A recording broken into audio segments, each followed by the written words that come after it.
Dear students, welcome to EPG Pathshala. I am Dr. Swati Rajput from Department of Geography, Shaheed Bhagat Singh College.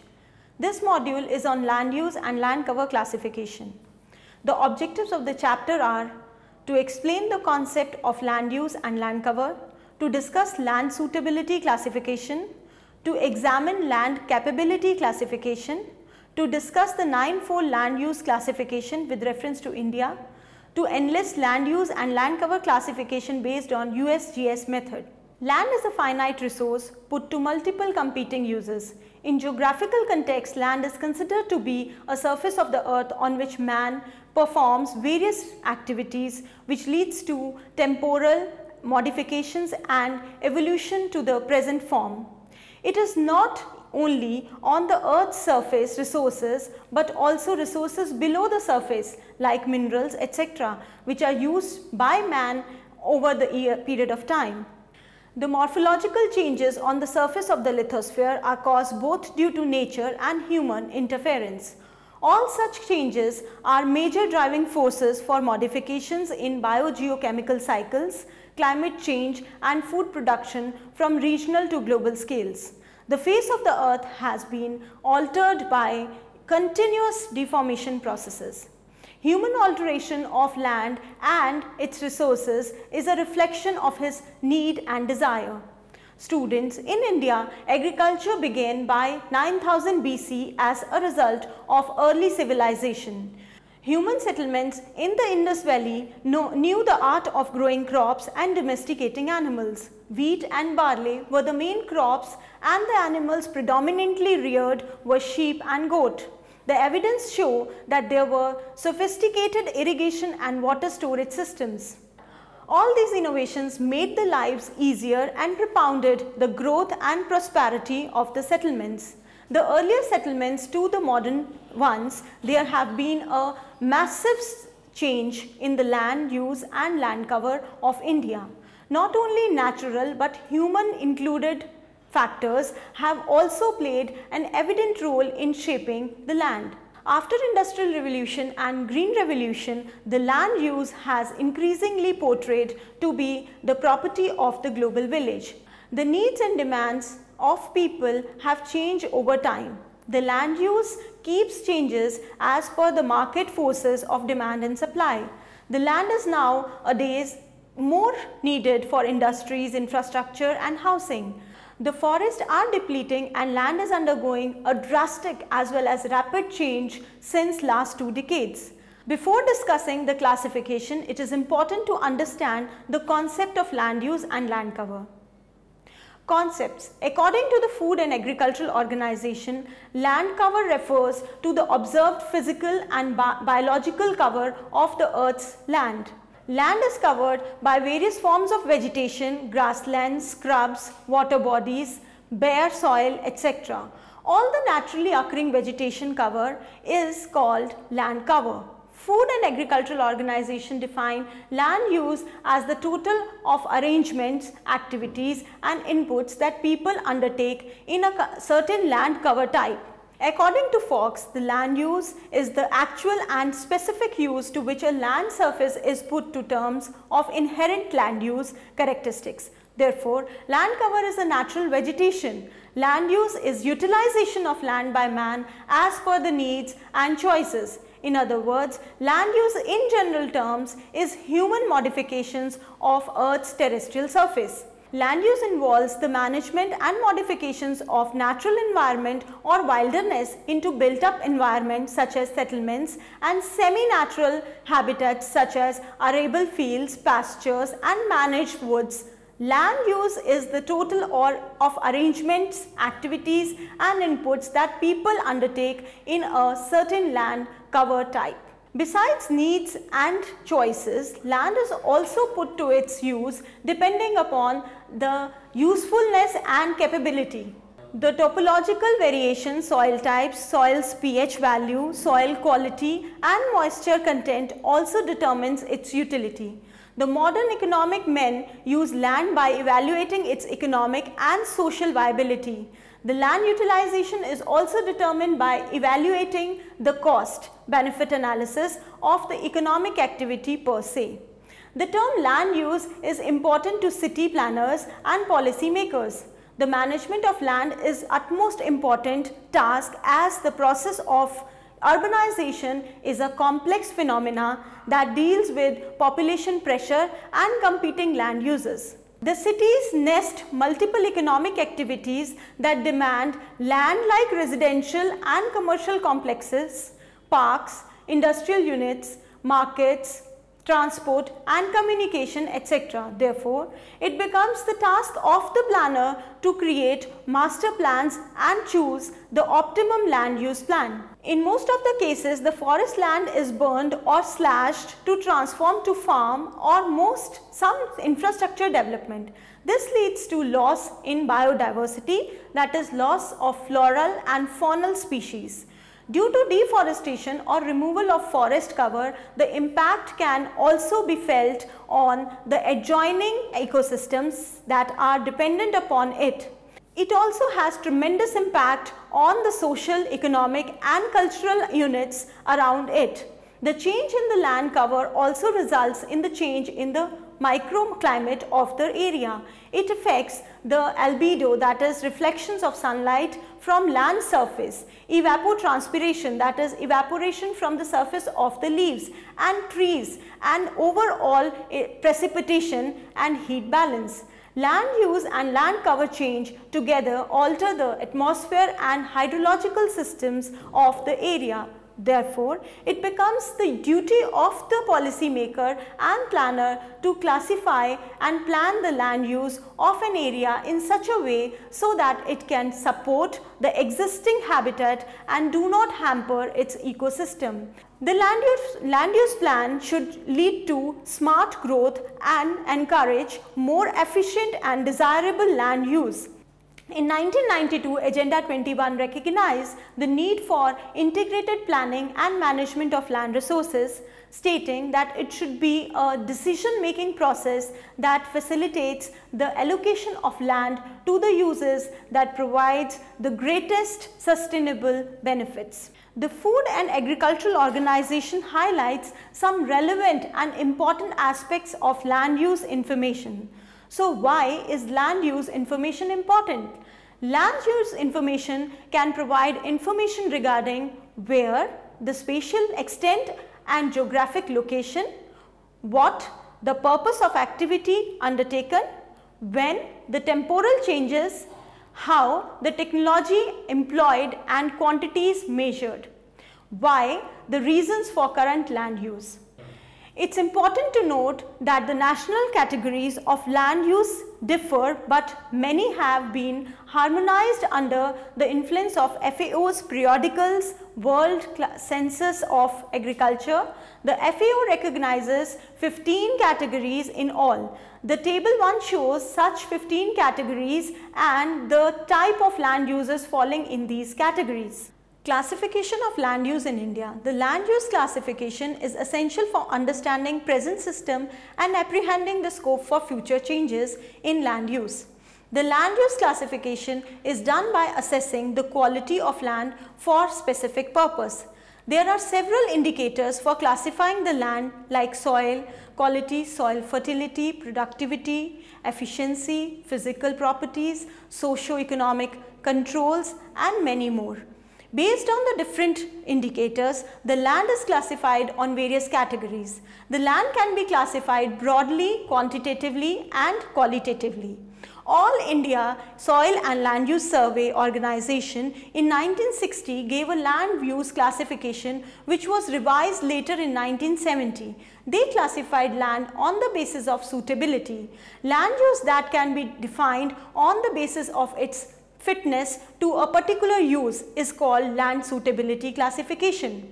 Broadly, the classification is done under two categories, that is S, suitable. It states that the land under this category is one with sustained use of the kind under consideration, is expected to yield benefits which justify the inputs without unacceptable risk of damage to land resources. N, not suitable, land which has qualities that appear to prelude sustained use of the kind under consideration. They categorize India into 8 categories: land suitability classification, class S1 very good, cultivated land with no specific difficulty in farming, class S2 good cultivation land which needs protection from erosion or flood drainage improvement and conservation of irrigation water, class S3 moderately good cultivable land where special attention has to be paid on to control erosion and floods, conserve irrigation water and intensive drainage. Class S4 fairly good land suitable for occasional or limited cultivation, needs intensive drainage and very intensive treatment to overcome all limitations. Land not suitable for cultivation. Class N5 very well suited for grazing but not for arable farming, needs protection for gulling.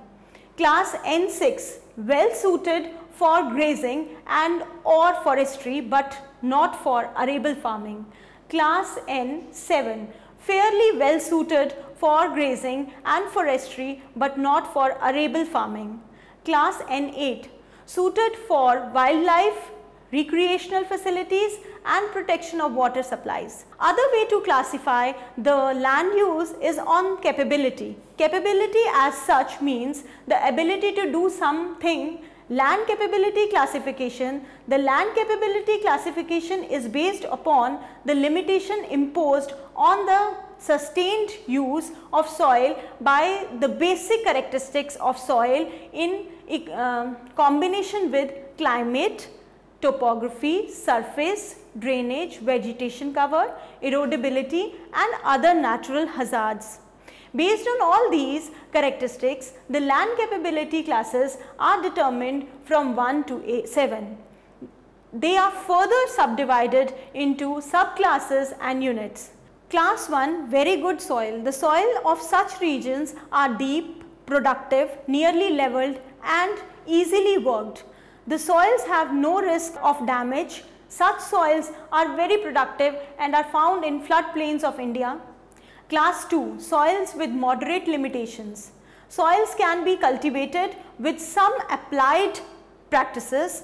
The land is in an excellent state with some limitations.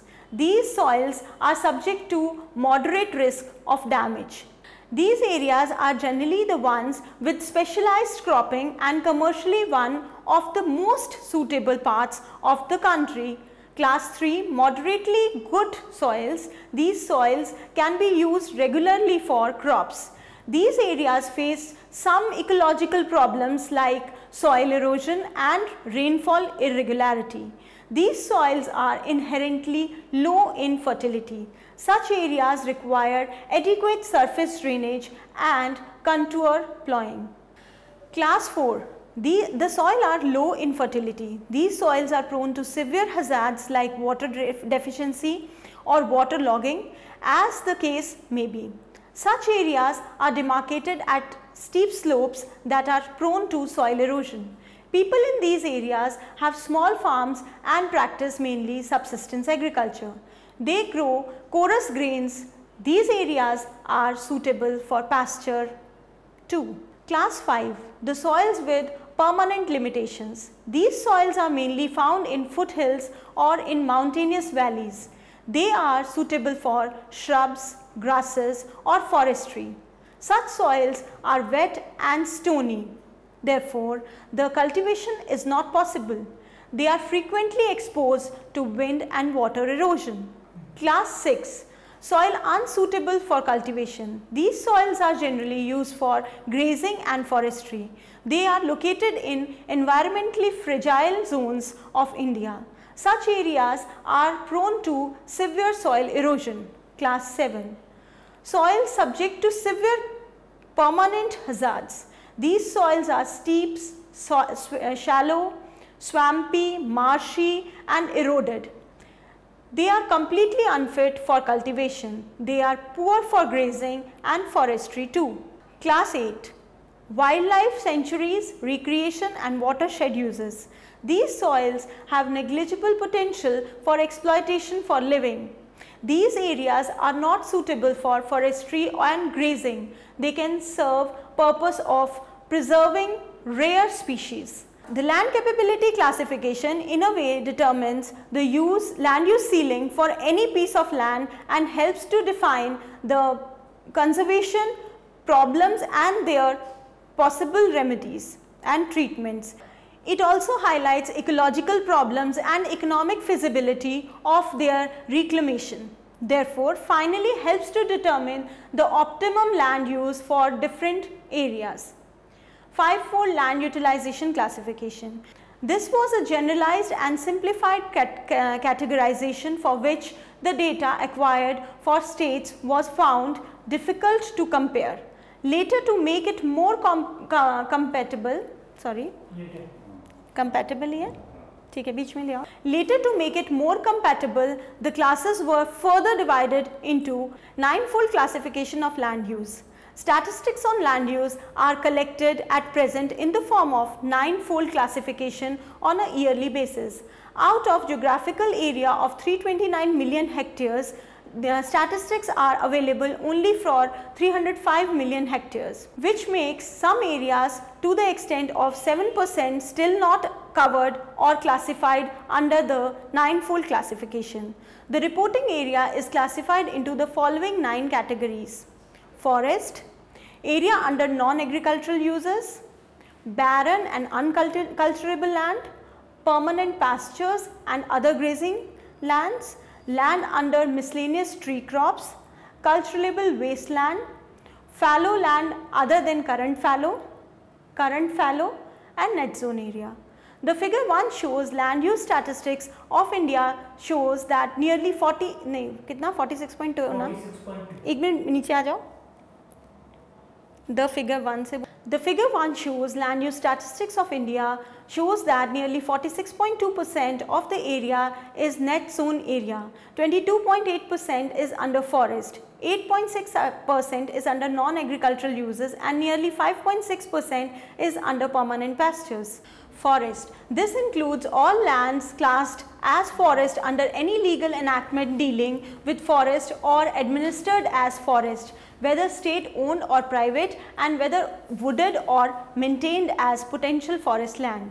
The area of crop raised in the forest and grazing lands or areas open for grazing within the forest should remain included under the forest area. The figure 2 shows the data regarding all lands classed as forest under any legal enactment dealing with forest or administered as forest. According to Agricultural Statistics at Glance 2011, the forest land has increased from 40.48 to 69.63 million hectare. According to Forest Research Institute, Dehradun, further increase of forest cover is predicted. This has been done by planting trees outside the forest, near highway or in agroforestry sector. This accounts to be nearly 22.8% of the total area of the country. Madhya Pradesh, Andhra Pradesh, Arunachal Pradesh, Maharashtra and Chhattisgarh have more than 5 million hectare of their land under forests. Dense forest cover is found in north-eastern states and parts of western Ghats. These states receive very heavy rainfall which is required for plant growth. Land put to non-agricultural uses. This category includes all lands occupied by buildings, roads and railways or underwater, example river and canals and other lands used for non-agricultural purposes. The figure 3 shows that the land under this category has increased from 9.36 to 26.31 million hectare. The increase is resulted due to increase in urbanization and developmental activities, especially in towns and cities. Barren and uncultivable land. It includes all barren land and uncultivable land like mountains, deserts, etc. This category of land use is shrinking over the years. As compared to 38.16 million hectare in 1951, it has reduced to 17.02 million hectare. This shrink is due to increase in economic and developmental activities and expanding tourism in such areas. Andhra Pradesh, Gujarat, Maharashtra have more than 3 million hectare land not available for cultivation. In Delhi, it is around 64% of its total land area. All the states where developmental activities and urbanization are high, the land under this category is also very high. Permanent pastures and other grazing lands.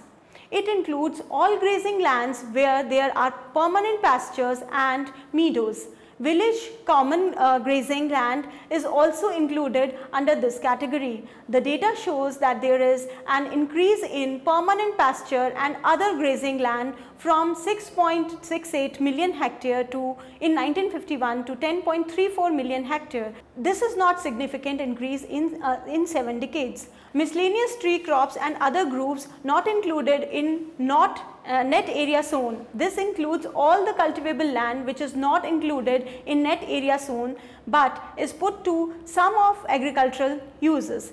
Land use under casuarina trees, thatching grasses, bamboo bushes and other grove for fuel etc. which are not included under orchards are classified under this category. The data shows that the land under this category has decreased rapidly and only a very small proportion of land is under this category. This land under miscellaneous tree crops has decreased from 19.63 million hectare in 1951 to 3.40 million hectare. This can be justified as the land from this category must have been utilized to build roads, infrastructure and other developmental activities. Cultivable wasteland. This includes land use available for cultivation. Such lands may be either fallow or covered with shrubs or jungles which are not put to any use. Land once cultivated but not cultivated for 5 years in succession should be included in this category at the end of the 5 years. The figure 4 shows that the land under this category has decreased from 22.04 million hectare to 12.76 million hectare. This is because now the land is intensively cultivated and not kept fallow for the long. Moreover, the land is put to non-agricultural activities. Rajasthan, Maharashtra, Gujarat, Madhya Pradesh have more than 3 million hectare of their land under uncultivated land excluding fallow land. Fallow land other than current fallow. This includes all lands which were taken up for cultivation but are temporarily out of cultivation for a period of not less than 1 year and not more than 5 years. The figure shows that decline in the land under this category from 17.45 million hectare in 1951 to 10.32 million hectare. It contributes to the fact that the land is intensively cultivated and chemicals and other techniques are used for the soil to regain the fertility. Current fallow. This category represents cropped areas which are kept fallow during the current year. For example, if any seeding area is not cropped in the same year again, it may be treated as current fallow. The land kept fallow in the same year has though declined, but the decline is not very significant. The land has declined from 14 million hectare in 1951 to 10 million hectare. Andhra Pradesh, Jharkhand, Tamil Nadu, Rajasthan, Maharashtra and Kerala have more than 3 million hectare of their land as fallow land. These are the states where farmers are dependent upon rain-fed agriculture and farmers are poor and have small land size holdings. Net sown area. Area sown more than once in the same year is counted only once. The figure is shown as increase of net sown area from 1951 to 71. This was because of encouraging policies and focus on agriculture. In late 70s, due to the Green Revolution, the yield of the crop was increased tremendously and therefore this led to almost negligible change in net sown area. The stability in this category also shows that agriculture is still a backbone of Indian economy. Identifying the land use under each category, it can be seen that forest land is nearly 22% and net sown area is 46.2% of the total geographical area of India. Fallow land occupies nearly 8% and land put to non-agricultural uses is around 9% of the total land in India. Rajasthan, Maharashtra, Madhya Pradesh and Andhra Pradesh has more than 10 million hectares of their land under net zone area. Punjab has the highest percentage of net irrigated area to net zone area, that is 8 million hectares, followed by Haryana and Uttar Pradesh. The reason to this is that in early 70s, Green Revolution was introduced in these areas, which led to increase in net zone area in these states. Agricultural land use in India. India is a country of various seasons and crops. Various cereals, pulses, vegetables, fruits and cash crops are grown here. Due to its geographical and climatic variations, it is home to several crops and their different varieties. Rice is the most popular crop, followed by wheat. Nearly 22% of the gross cropped area is devoted to rice cultivation and 15% to wheat. Besides rice and wheat, other crops grown are oilseeds, chorus cereals, cotton, sugarcane, vegetables, etc. Rice is majorly grown in West Bengal, Uttar Pradesh, Punjab, Andhra Pradesh and Tamil Nadu. West Bengal accounts for nearly 10% of the total rice production of India. Four main wheat production states of India are Uttar Pradesh, Punjab, Haryana and Madhya Pradesh. In fact, Uttar Pradesh alone produces nearly 32% of total wheat production in India. The average wheat yield of the country is around 1200 kgs per hectare. Cotton is the leading fiber crop of India. It is grown mainly in Punjab, Gujarat and Maharashtra. Black soil areas are conducive to grow cotton. Land use and land cover classification by United States Geological Survey. The United States has already achieved reasonably effective, though not perfect, standardization in some instances, as evidenced by present programs in soil surveys, topographic mapping, collection of weather information and inventory for forest resources. Recent developments in data processing and remote sensing technology makes the need for similar cooperation in land use inventory even more evident and more pressing. Development and acceptance of a system for classifying land use data obtained primarily by use of remote sensing techniques, but reasonably compatible with existing classification systems, are the urgently needed first step for the standardization in inventory and to address various environmental problems associated with land use and land cover change. An interagency steering committee on land use information and classification early in 1971. The committee was composed of representatives from the Geological Survey of US, Department of Interior, the National Aeronautics and Space Administration NASA, the Soil Conservation Services of US, Department of Agriculture, the Association of American Geographers and the International Geographical Union, has been supported by NASA and the Department of the Interior and coordinated by US Geological Survey. The main objective of the committee was the development of the national classification system that would be receptive to inputs of the data from both conventional sources and remote sensors on the high altitude aircraft and satellite platforms, and that would at the same time form the framework into which the categories of more detailed land use studies by regional, state and local agencies could be fitted and aggregated upward from level 4 towards level 1 for more generalized smaller states and at the national level. A land use and land cover classification system which can effectively employ orbital and high altitude remote scanner data should meet the following criteria. The minimum level of interpretation accuracy in the identification of land use and land cover categories from remote sensor data should be at least 85%. The accuracy of interpretation for the several categories should be about equal. Repeatable or repetitive results should be obtainable from one interpreter to another and from one time of sensing to another. The classification system should be suitable for use with remote sensor data obtained at different times of the year. Effective use of subcategories that can be obtained from ground survey or from the use of larger scale or enhanced remote sensor data should be possible.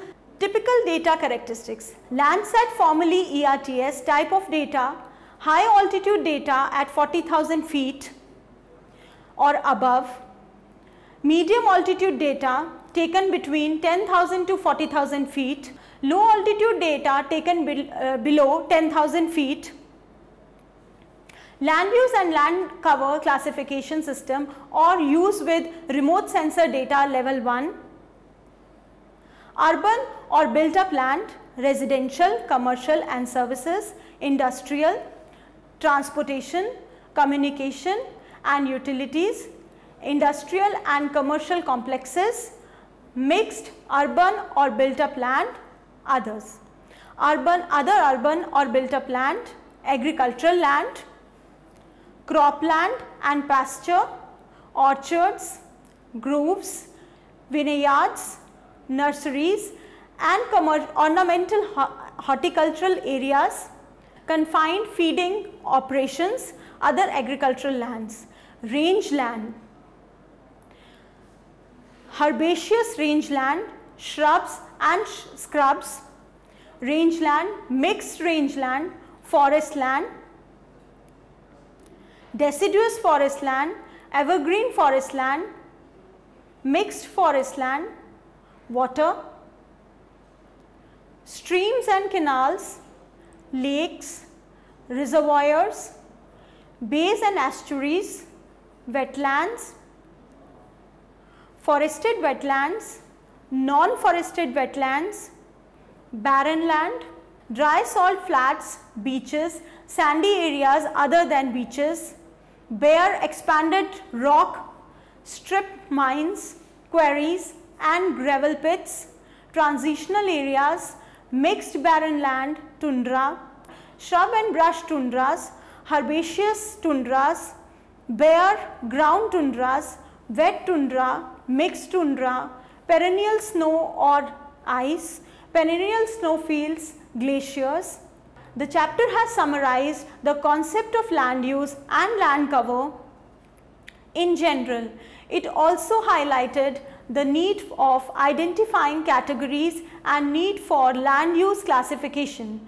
Various techniques to identify land use is land suitability classification, land capability classification, 9-fold land use classification and USGS land use land cover classification. The chapter also gave the detailed idea about land use, land cover classes in India and give an insight into the percentage of land under each category. Hope you find the chapter to be informative and interesting. Thank you.